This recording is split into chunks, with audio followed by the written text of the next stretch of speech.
Thank you for sharing. Aww. Thank you.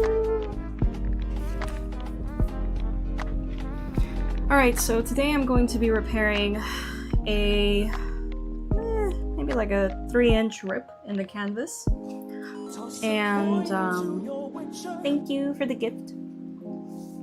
And I unfortunately got a bit of gesso on this, and I need to basically kind of repaint it.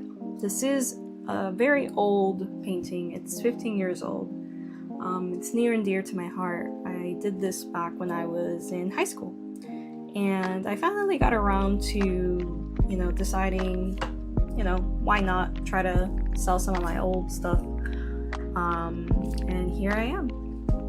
I'm really bummed out that this little rip happened, but I did kind of patch it together, and all I gotta do now is to just kind of touch it up a little.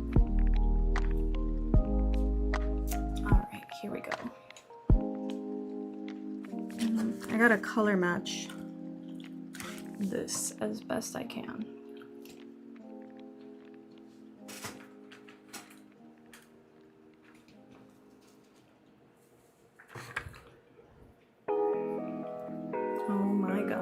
Brushes have so much cat hair.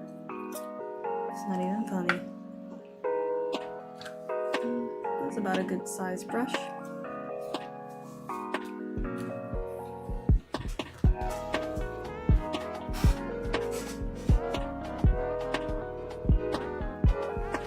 This painting is about 18 by 20, so it's pretty large.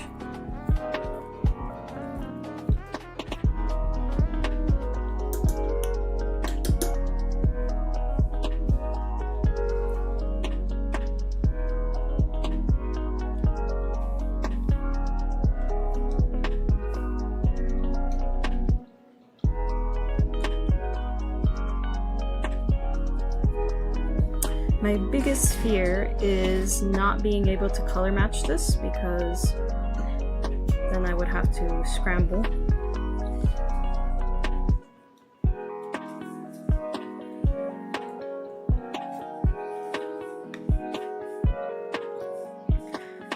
I have a really good memory though for color mixing, and I do know what paints I had available back then, if you guys can believe that.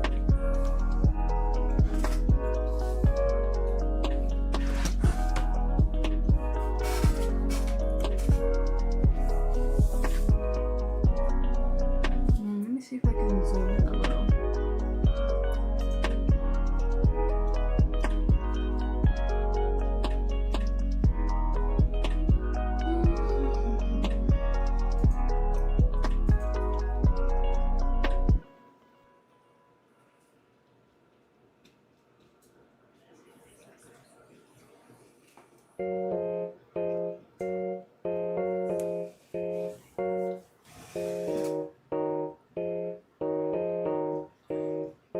That's about right.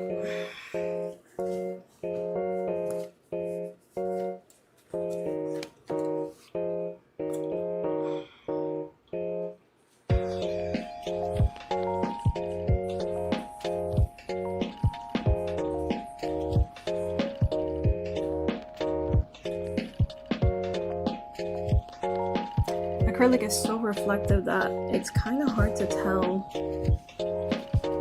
with the light shining on it.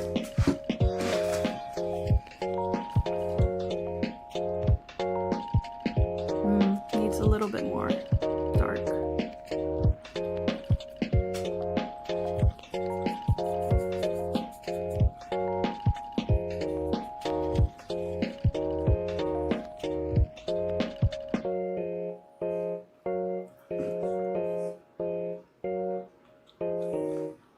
Okay, we're getting there.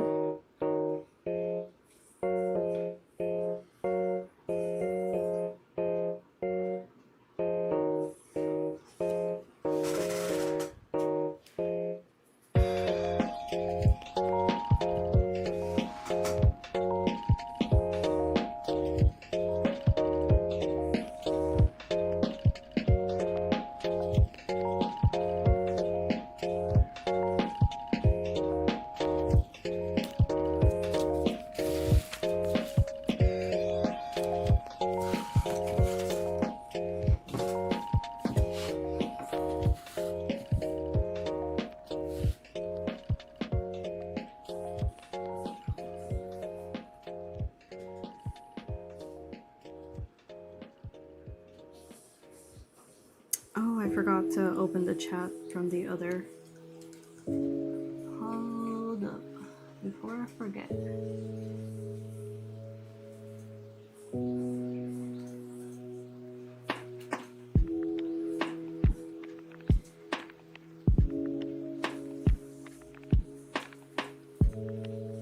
Completely forgot. I gotta open it up.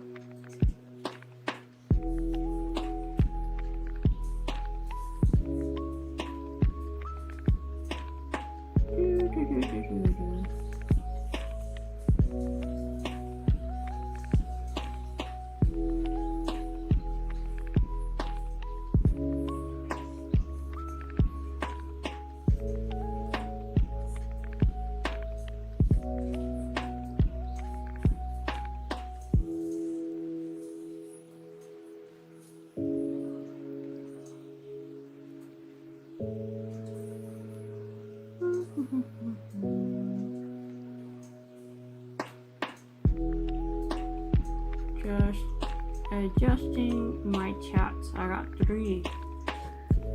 Because I'm multi-streaming.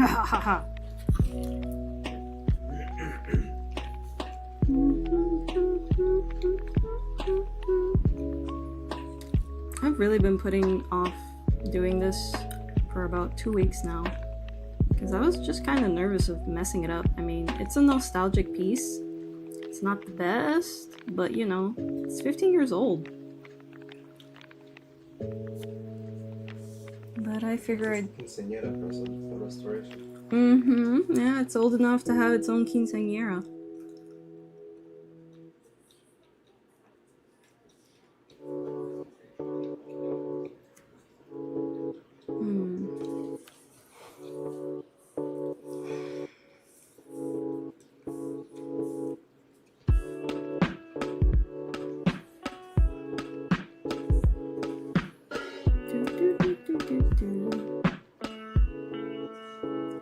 It's not that bad, honestly. I was worried for nothing. I can always paint over things, right?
All these little like white spots that are the spilled gesso. I have to cover them up with kind of like a red base because this technique is essentially applying a very thin glaze of paint, and I can't just like reproduce this effect by using a gray. There is some transparency involved, and in order to actually fix it, I need to remove these very, very bright spots on the canvas and then go over it with, you know, a very light white glaze. So that's the only way I'm gonna get the same effect. I can't go grab a paint, you know, tube of gray. I have to actually do the same exact technique, which is again another reason why I've been putting this off, because glazing is not, it's a bit time consuming.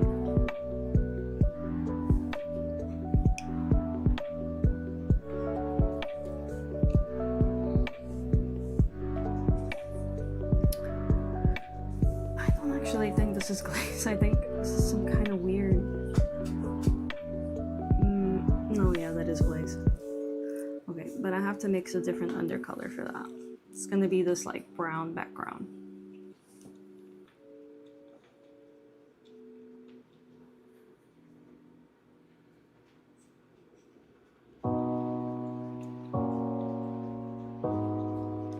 And right now my shadows are kind of like a deeper purple, red. And as you get closer to this side, they start to become a little bit warmer. So even though I'm applying kind of like a base right now to these accidental gesso spots, I will be kind of going over at least around this area with a slightly warmer red.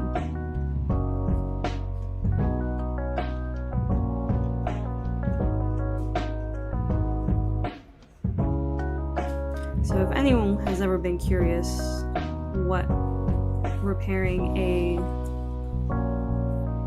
15-year-old painting that you did in high school, which accidentally got gesso on it, looks like, here we are.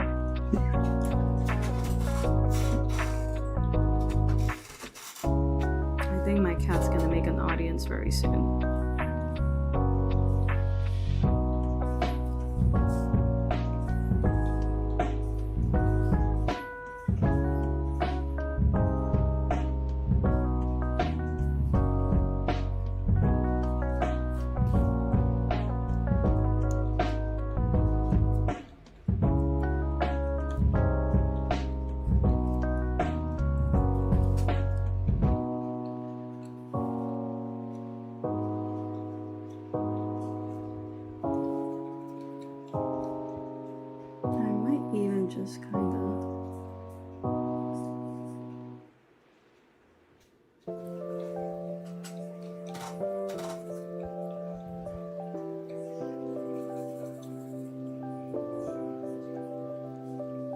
Just kind of tease out a little bit some of these streaks.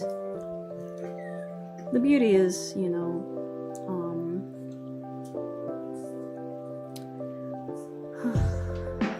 it's paint. I did this 15 years ago. It's crazy. And here, I would have never thought that I'd revisit this, but yeah, it's kind of cool.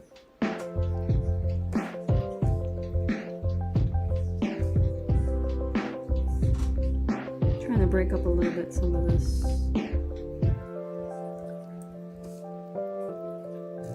line.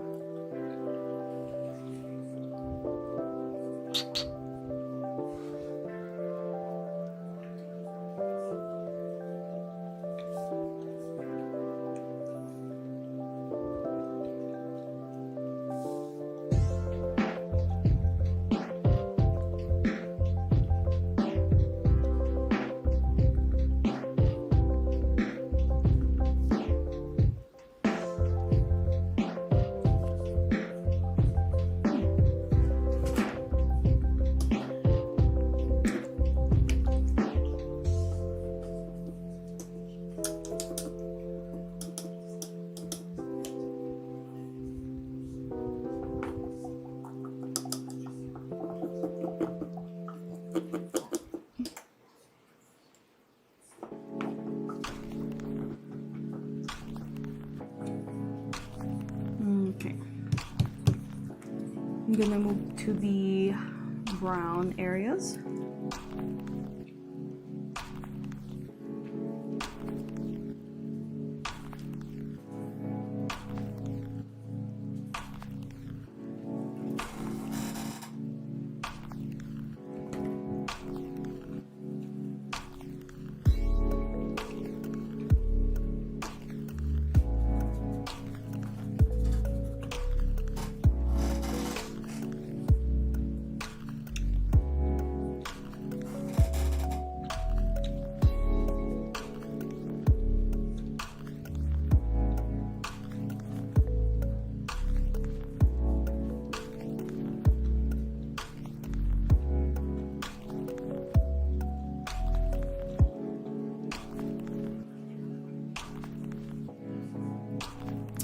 for this, I'm gonna have to get the yellow.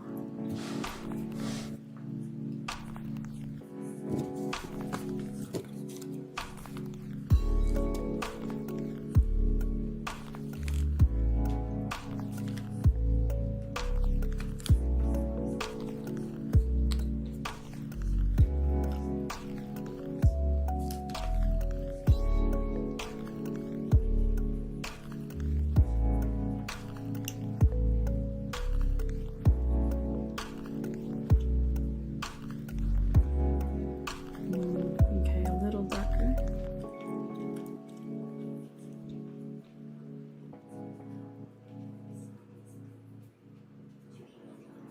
And again, I'm just trying to color match things.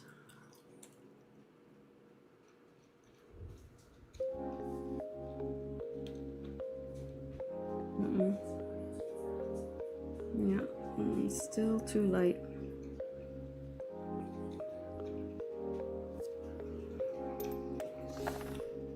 Needs more brown and a little bit more black.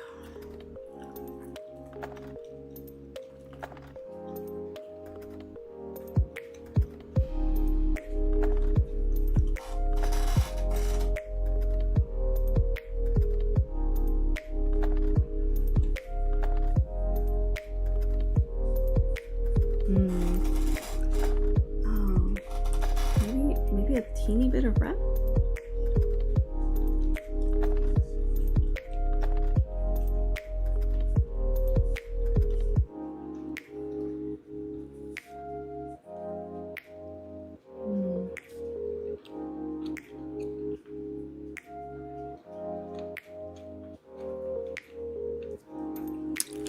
Oh, there's definitely a color in here. Let me see what color.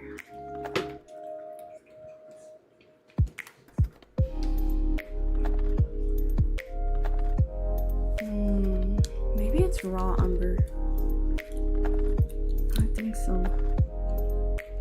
There's like a very cool shadow in here.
Oops, there goes my paintbrushes.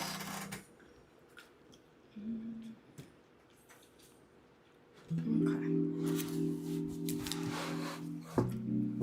I'm quite happy with how this came out.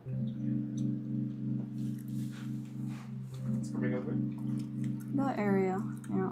In particular.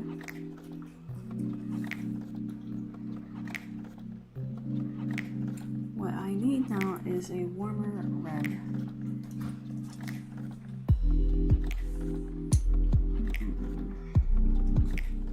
I'm gonna fix this first though.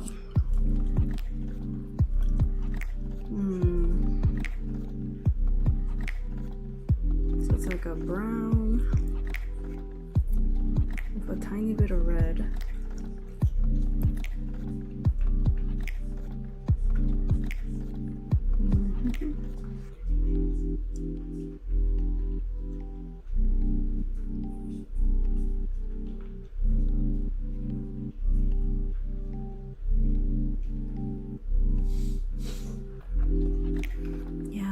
With glazing, it's such complex colors in the shadows.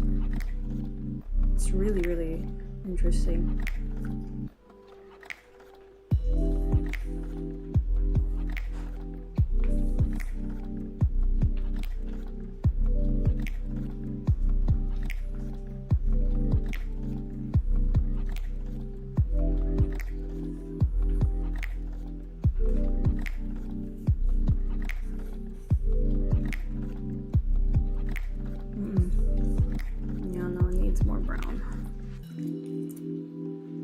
Just a teeny bit black.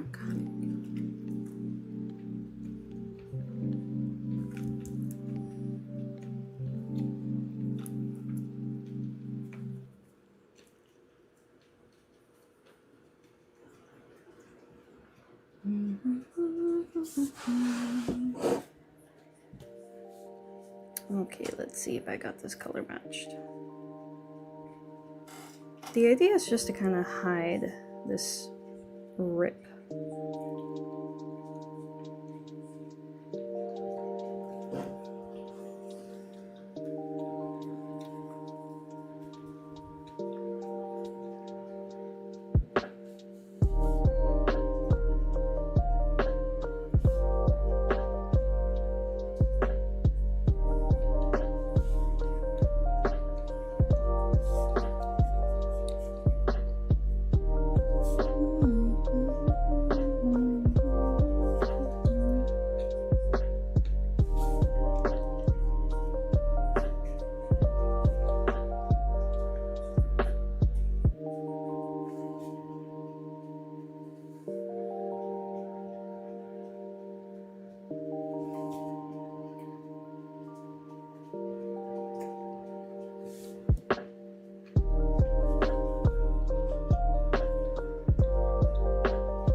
You good there?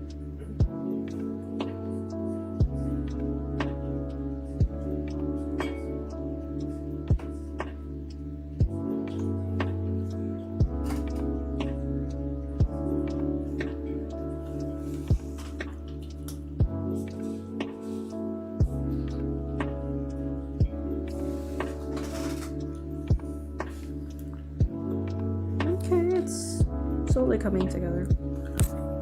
Let me get purple.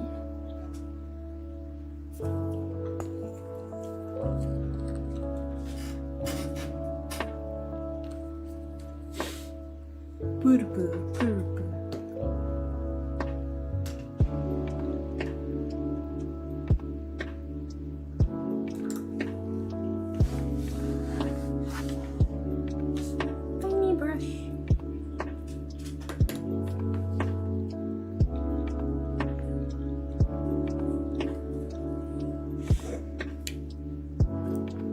Okay, so this is like a purple black almost.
Yeah, some of the paint has faded with time.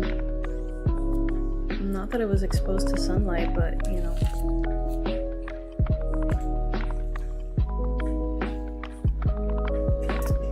Hi there! For those of you tuning in, I am fixing a 15-year-old painting I did when I was in high school. Because the Hello, my canvas dear. ripped. Finally someone doing something crafty. Oh, thank you. Let me zoom out so you can see this old painting of mine.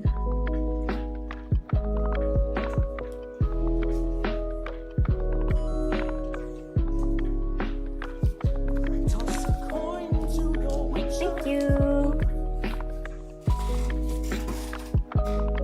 So yeah, 15 years old painting. I did this back in like what? I love the colors. Thank you.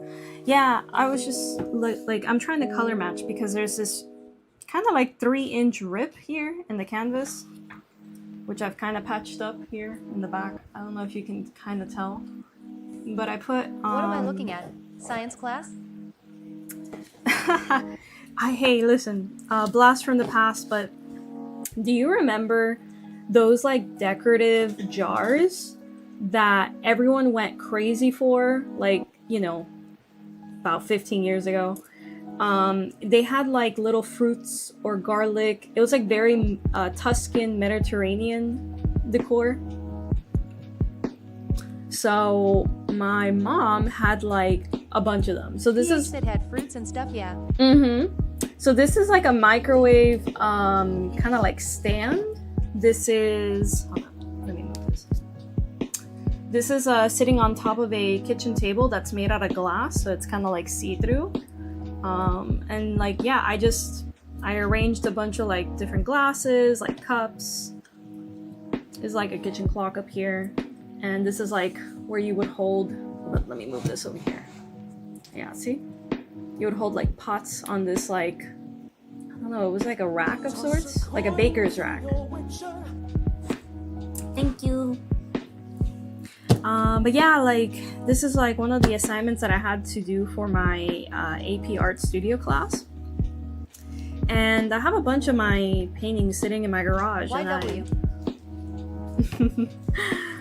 And I was like, man, I really need to like try to get them out and, you know, might as well sell them. So I'm just kind of retouching this little, what you call it, canvas rip, and kind of like the edges.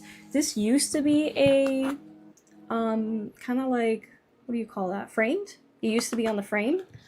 After I graduated high school, I took all of my paintings and I just cut them out so that I can store them flat inside a portfolio.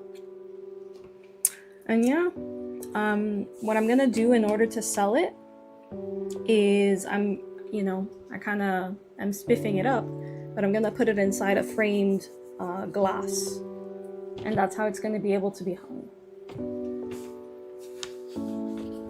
But it's so crazy to think that I was gonna work on this like 15 years down the road. I never would have foreseen that.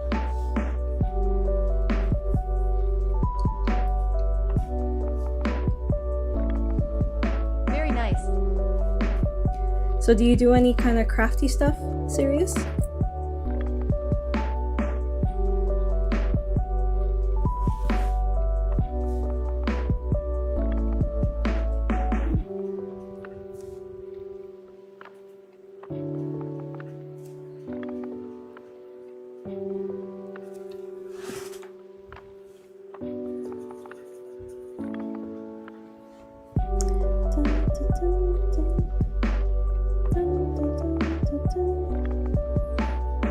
I'm just touching up these grapes. This is actually a kitchen mat that was had like pears and different kinds of fruit. Yeah, it was Yes, very. I paint on occasion, mix music on occasion, make dog videos, make stories, dance, origami, calig.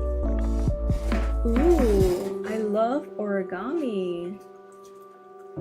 It looks. I mean, I'm not that great at it, but I remember playing around with that Dabbled kind in of so stuff. many things, lol.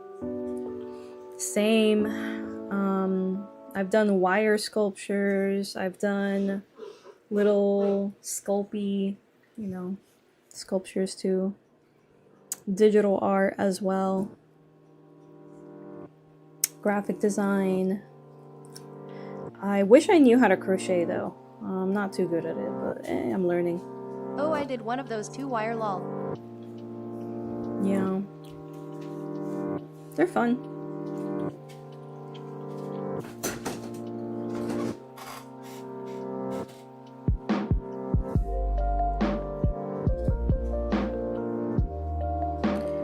The hardest part of this is trying to color match the pigments, because everything has kind of like, over the years it's kind of aged and whatnot. So I do remember the colors I had access to in high school.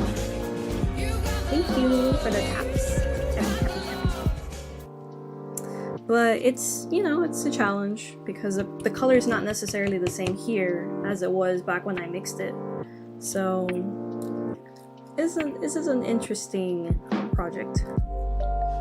I also got a bunch of gesso accidentally on this corner as I was prepping it. And so, I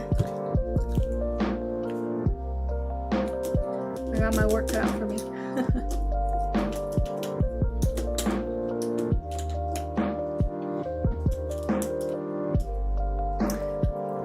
The other interesting thing about this painting is that I was using a technique known as glazing, which is like you apply very, very thin, transparent layers of paint.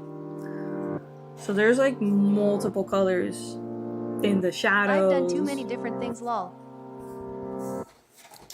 Hey, that's great. I mean, that's the mark of a true creative, right? Flexibility, adapting. Otherwise, it gets boring. I think I might add some purple here too.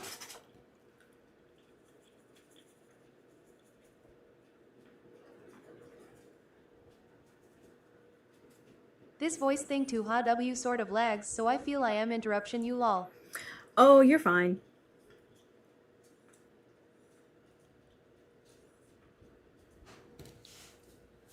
You are completely fine.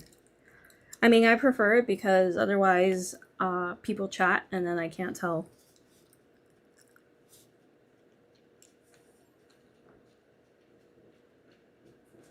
How do you turn it on though? Oh, this is a app. So right now I'm currently streaming from my desktop. A lot of people, they use their phones or their iPads, But when you have TikTok Studio, you can use different plugins or other apps. And there is one called Tickfinity, like infinity, but with tick. And, you can do all kinds of things. But it does have a voice chat robot and overlays. It's just more control.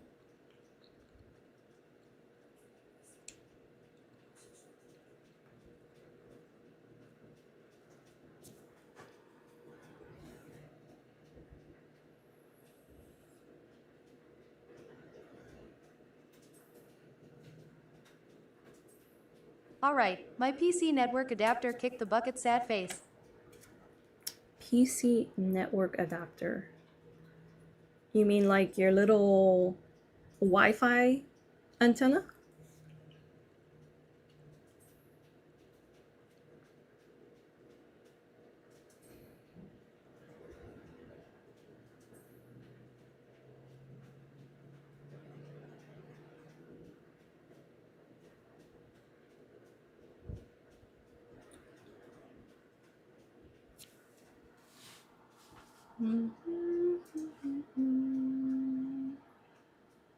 Let me change the music. I am assuming it bit hardware and THR system.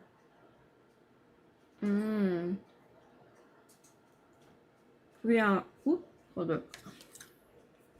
My desktop doesn't have. I had to get a dongle. For some reason, the Wi-Fi also crapped out. Let's see. Music. I tried doing upgrade, new install, etc. No dice. Oh, I wonder if it's the motherboard.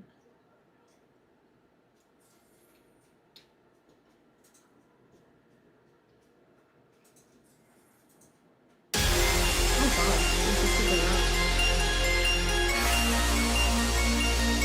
Kinda epic though. I think it is.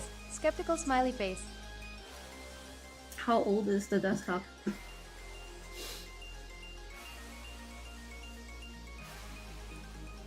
What was that? That's music.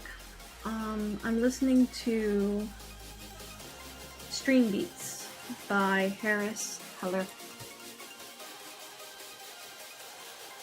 It's actually copyright-free music, which is pretty awesome. Oh, I thought I did that, lol. Oh no, you're good. Yeah, but it's I didn't expect it to be that loud, so it freaked me out. Very nice. Yeah, whenever you stream to like other platforms besides this one, you can get flagged down. Because I'm currently streaming to the red app and the blue and the purple app, right? Because we can't say the names. And if you have any copyright music, they'll flag you. And on the purple app, you get 3 strikes and you're out.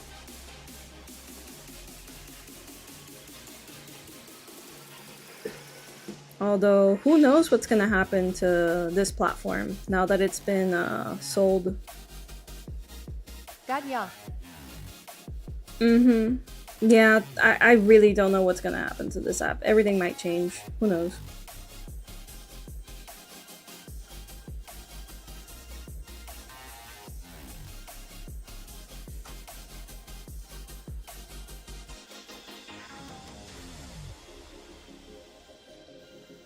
Alright, let's see. Little purple grapes, purple grapes.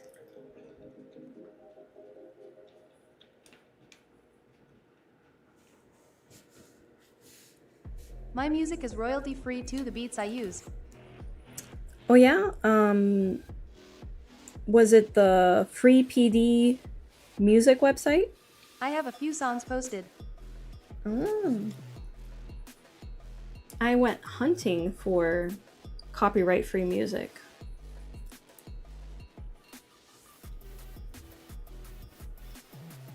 Oh, right, because, I mean, you could always make your own.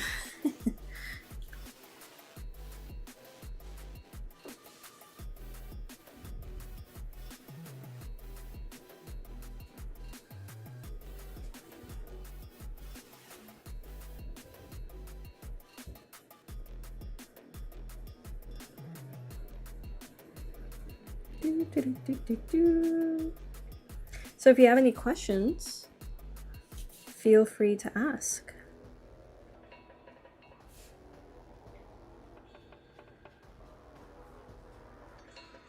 No, it's called Jams or something. It's on my TT. I was thinking about mixing another tonight. Oh, cool. I'll have to check it out.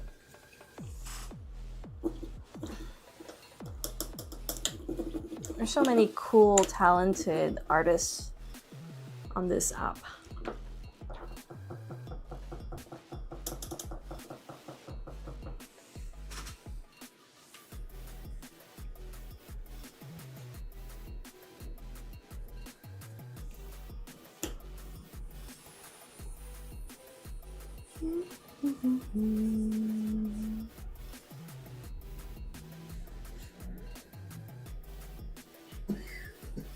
Questions about art? Yes, I need to learn how to mail light and blend better. Help? How to make light and blend better. Well, it kind of all starts with studying the real world around you. And if you're talking like, you know, keeping it simple, you can always do an exercise, which is you take, you know, simple geometric forms like a pyramid, a cube, a sphere, cylinder. Yes, like Da Vinci said. And so once you kind of have those forms, you can actually, I mean, you can buy them. They're like it's no different than what like children have, those little wooden blocks. And a really good exercise is to just take like a lamp and play around with putting it around the objects. And, you know, so let's see, it's the cube, it's the sphere, the cylinder, and the pyramid. So if you have those 4 wooden toys and you have the lamp and you're just kind of like putting it from different angles, once you master that, those 4 forms, you'll be able to like create anything. Like these, for example, were cylinders. This is a pyramid, right? And the other thing I would say for blending depends on what your paint material is. So I'm working with acrylic. Acrylic dries really quickly. In this room, I have a, what do you call that? A ceiling fan. And it's drying even quicker. So, you know, when you're blending, you kind of have to like, you know, keep making little piles of your paint. And then I just kind of like do what is known wet on wet. So right here, this little area, it's, if you can see it, it's a little darker, right? Because it's wet. When it dries, it's going to turn lighter. That's kind of something that happens with acrylic, by But the way. mastering it with paint, and yes, it does dry fast. I have oils I haven't tried yet. I want to try. I'm mostly into acrylics and watercolor, but you can use something known as a slow dry gel. The G-type paint too. The G-type. Gamblin? Oh, gouache? Gouache is basically watercolor that's not transparent. I did okay with watercolor. You might do better with gouache. I mean, the thing with watercolor is that it can get pretty difficult to control the transparency. So gouache might be a little better with that because it's opaque. But yeah, so my technique is wet on wet. So as long as the paint is wet on the canvas, that's when I can go grab a little bit of yellow, grab a little bit of white, and you know, I'll pre-mix it on my palette, and then I will mix it right here in the area that I'm working on. I guess I would say try to get the colors that you want ready on your palette and then apply it to the canvas. Then the other option you have is this technique called glazing, right? Which I mentioned at first. So if you're applying many different layers, you can just kind of build it up little by little. So you do, let's say you want to get like a nice purple, you do a layer of red, then you do a light layer of blue, and then the transparency, right? They're gonna overlay on top of each other and therefore mix. So, you know, there's a couple techniques you can just kind of play around with. But there's nothing better than looking at photos, and if you have the chance from real life, let's say you have a bouquet of flowers in front of you, paint directly, you know, whatever's in front. Toss a coin to your witcher. Thank you. Let's see. Anything else you kind of have questions on? Let me know.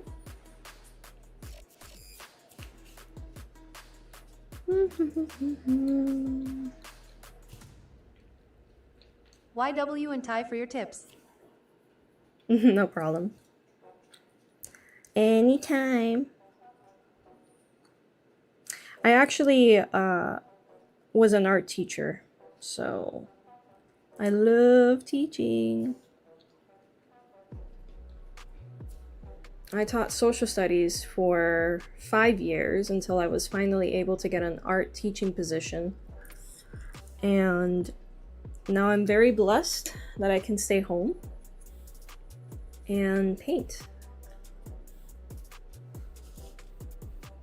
I might go back into teaching though. It's kind of boring staying home all day.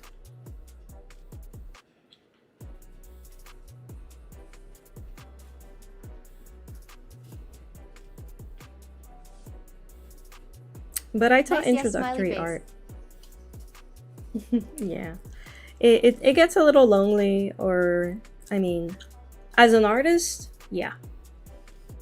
Because I'm literally stuck in my room staring at, you know, paper and canvas. Kind of wish there was like a cafe around me where everyone could just kind of bring their work.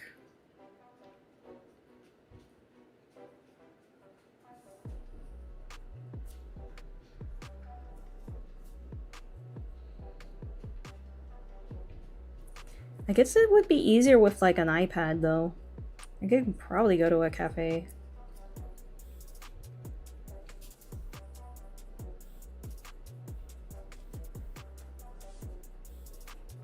Yeah, I feel that. It can get pretty lonely in general. Haha. It's a solitary, you know, it's not a team sport. But I do love going online and chatting with other artists or just people who like, you know, the aesthetics.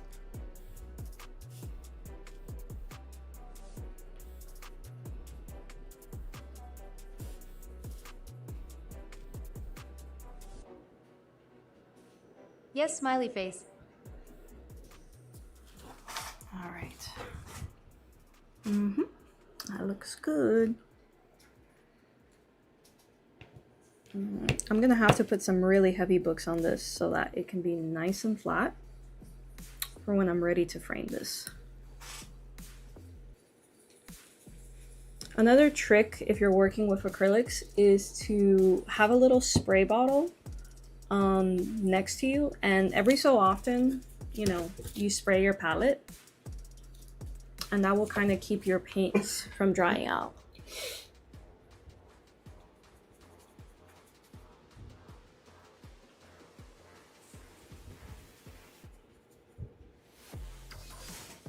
Oh, thanks. Yeah, you gotta be quick. Quick as lightning.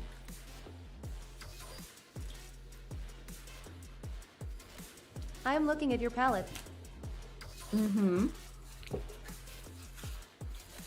Yeah, this is like from I didn't realize I had that.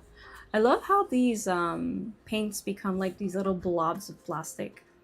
But yeah, this is like your cheapy disposable palette pad. I got this one. I use like little plastic with cups. I've seen the KD you're using. Those can work in a pinch if you have like more liquid paint. Mine come in these little tubes, so I just kind of... Why use the flat paper thing? Because you can basically rip it off, and then there's a brand new palette underneath. But I know the ones that you're talking about.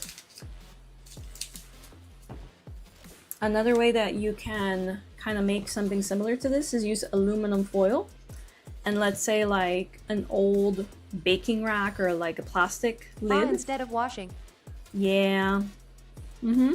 This is you can also use wax paper, like parchment, for baking cookies. If you don't want to use aluminum.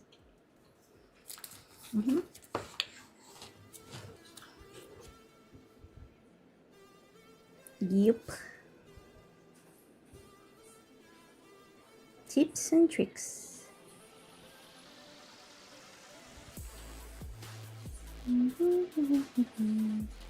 Yeah, the other thing too is since acrylic doesn't like wash, it turns Yes, it into seems plastic. like that is what it is.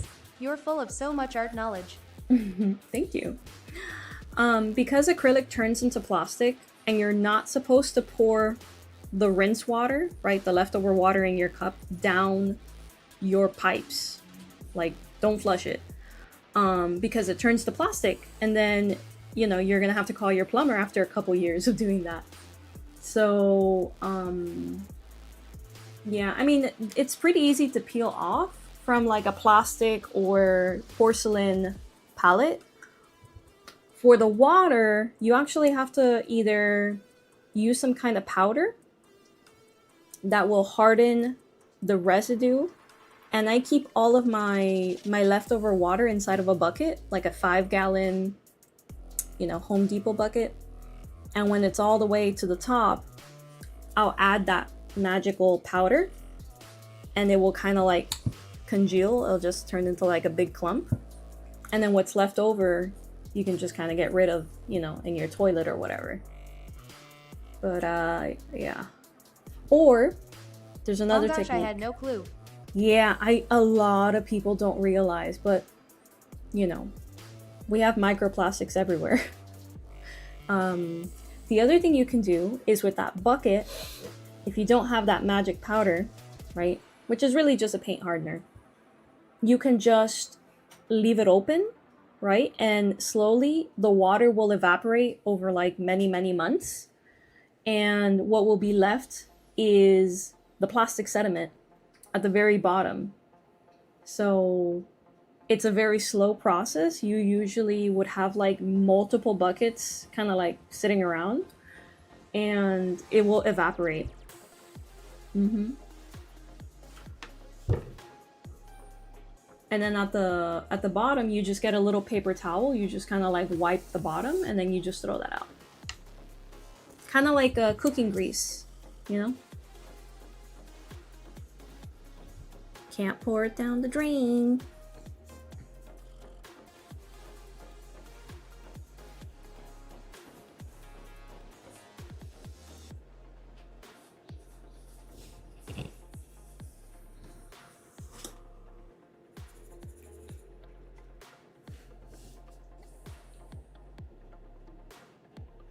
We gotta put a little tiny bit of purple in the shadow.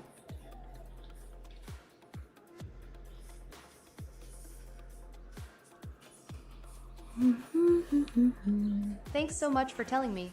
Sheesh, I've been pouring it. Yeah, I mean, don't be surprised if it happens in a couple, you know. Is this with all paint? No, just acrylics. Oil, you shouldn't pour the oil leftover because it's like a really crazy solvent. It's like turpentine. I think you actually have to take it to the waste disposal facility because you'd be pouring turpentine, mineral spirits down the drain. Oh, and if you accidentally like dip a rag inside the turpentine and you leave it in your trash can, that can catch on fire too. Like, I know that there's special like metal cans that oil painters keep in their studio because when they're mixing linseed oil, right, to thin out their oil paints, that's also very, very flammable.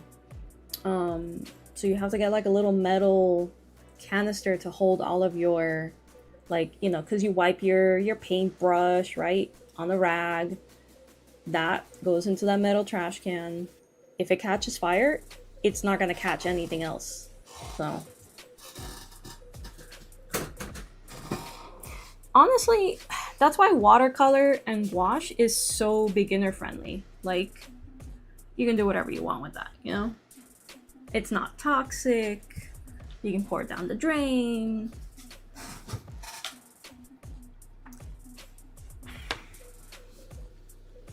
I mean, it wasn't until too long ago that white paint had lead in it. And there are still some colors that have toxic, like certain reds, certain yellows, especially in oil paint. Acrylics can have it too. Cadmium red, cadmium orange. You have Hansa yellow. Those are carcinogenic. So, yeah, I need to do a series talking about that. I don't think a lot of people know. Maybe I should do a video, the do's and don'ts of paint.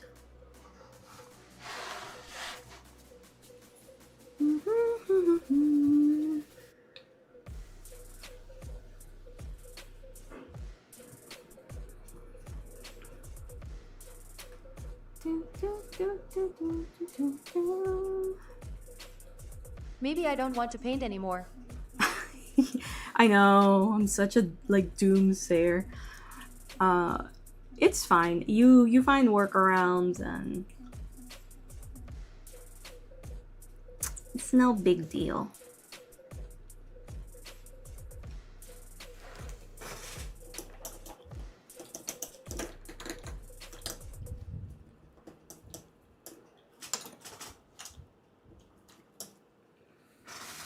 Now I'm gonna do this brown area.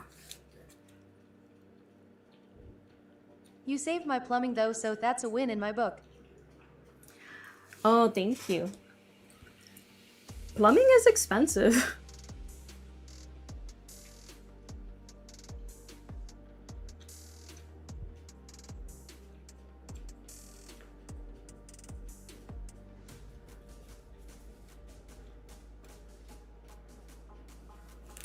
Yep. So I'm gonna try to color match this background brown.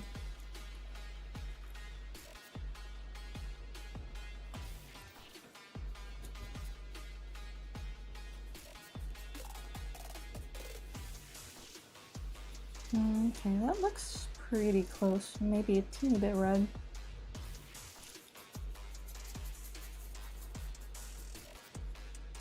A teeny bit more black. A bit of white. And now we're cooking.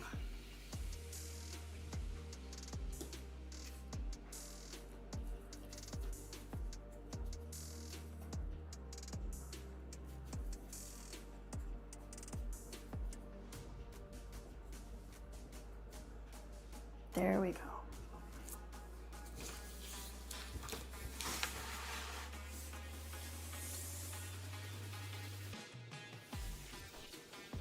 Yes. Success.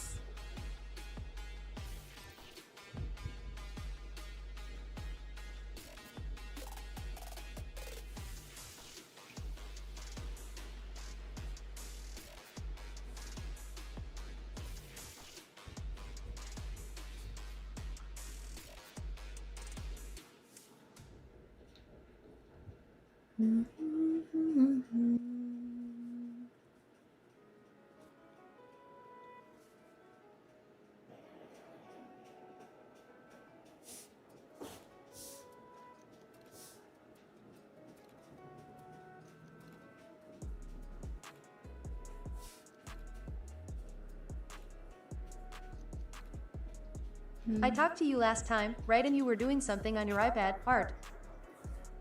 Was I drawing like a cup or was I drawing a cartoon character? Because those are the last two times I ever drew on the iPad.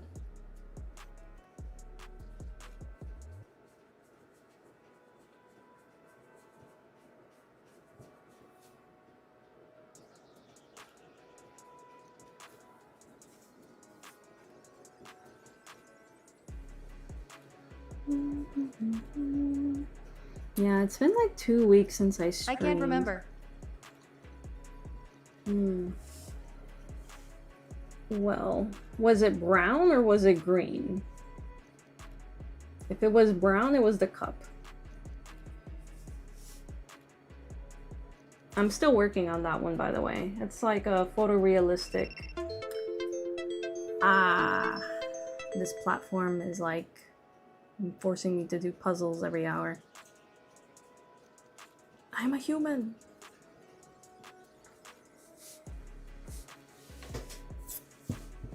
But yeah, if it was the brown iPad drawing, then I was doing a study, and it was my first iPad drawing. I have Yeah, that's done. what you said. You were making the word phone realistic. There you go. So I'm still working on that. I don't have it with me. Darling! Maybe my husband will be able to grab my iPad from downstairs. But yeah, I started putting the base colors on that one. I just haven't gotten around to posting the time lapse. And this is actually a kind of like a preview of another piece that I'm going to be working on, which is going to be a lady, right? So imagine the following. It's going to be like a teapot, right? Regular teapot, ceramic. The top of it, right? The lid of the teapot is going to be the body of a lady. So I'm kind of practicing. It's going to be part of a series of very, very, very deep, personal, kind of like parts of my life. And I'm just kind of, I'm practicing. I like that. Thank you. It's going to be kind of like the lessons I've learned. I'm 33 right now. But I've kind of had to figure things out, and I kind of want to translate some of the things I've learned into visual, right? Visual format. And you know, things like there's different themes. Like there's the theme of like finding your own cup, which is what the teapot lady represents. There is a theme of perfectionism. It's a trapeze person, right? The person's inside like a circus tent, and they're balancing on a nice edge. So that's kind of like the pressure to perform, and like having the audience like look at you, but also knowing that you're like on a razor's edge and you can literally like fall. What else? Yeah, it's just like psychological. Thank you. It's psychological. It's like very, very personal, and it's a little bit of like maybe emotions of you know, vulnerability that we don't, unless you're like talking to your friends, and even then, you know, you don't really want to share that with them. So I kind of want to paint a series that will give people who either went You know, through. I always want to ask artists what they were feeling or why they painted something or made art. Yeah. I wanna have some series of I'm art. way into psychology. Oh, cool. Me too. I'm actually a psych major originally. But yes, I'm integrating like different psychological concepts that I learned in college into my paintings. And honestly, like getting a psych degree helped me with so much of my crap. Yeah. And if I can introduce this to like the world, you know, maybe for people who don't necessarily have Nice, the words. I need to finish that degree myself, lol, that is the plan. Yes, it's so good. Like, even if you never do anything with it, it's like such a personal degree, and you can apply so much of it to your life. I enjoyed every minute of it, even though I never went into like counseling, but I thought about it. Maybe in the future, I might do art therapy. That's kind of like my connection with art and my degree.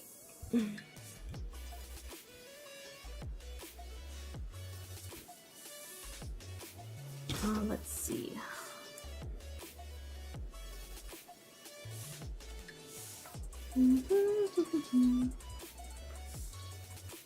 But Wanting to help others has always been my thing. I'm nurturing, sometimes to a fault. that just means you care, and we need people in this world that care more than just themselves. So, just make sure to always fill your own cup.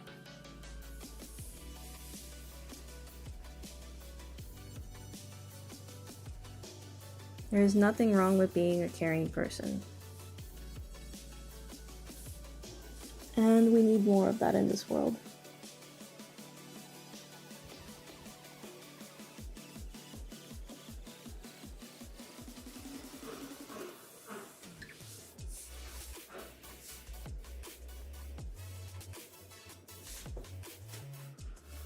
Well, there's more to that, but this isn't going to be a vent session lol. I getcha. Hey, maybe when my painting comes out, we can talk about it. maybe you'll see one of my psychological series and you'll be like, hey, that's me. I express it through my art as well. Mm-hmm.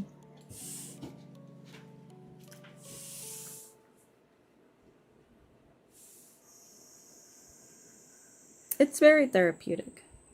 You work with your hands and you make something beautiful.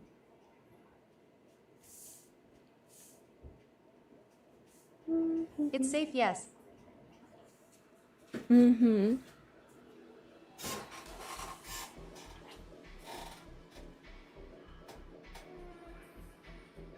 Okay, let's see. Maybe a little bit more in here.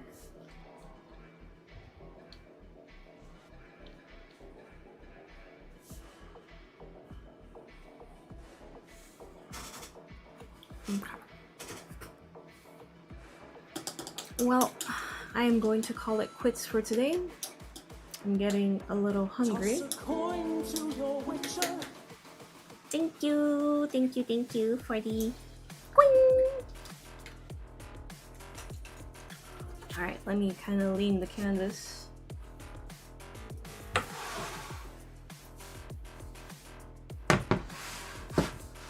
So I was able to Yeah, we retouch. should do that. Maybe have a paint session. Thanks for talking, sharing. Yeah, I mean, the next time I jump on here, we can do the co-host sharing thing.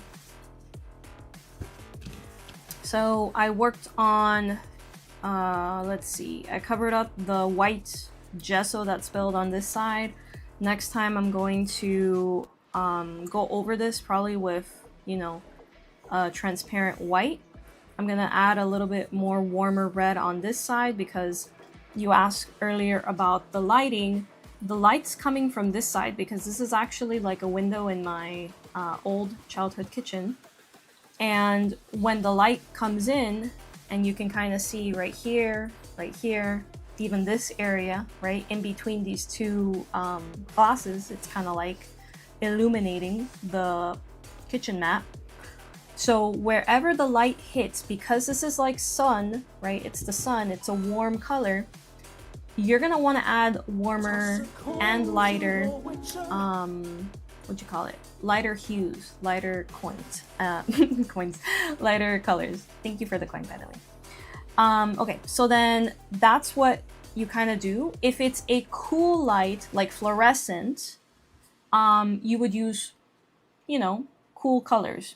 Maybe instead of this being so yellowy, so beigey, I would maybe add like a teeny tiny bit of like purple to it, maybe like a very, very light baby blue. But that's why this side of this bottle it's redder, and it's a warm red, and then on this side it's like a cooler purple red. And that's kind of how you can play around with lighting. What else do I need to do? I'm probably going to keep touching up a little bit of this. I see. Might give it a little bit more of like an orangey glow. The camera is kind of washing everything out, unfortunately, because of these lights. But let's see. That's a little bit better. That's kind of what it's looking at right now. Alrighty. Well, thank you for everything, and I will see you on the next time. Hasta la vista!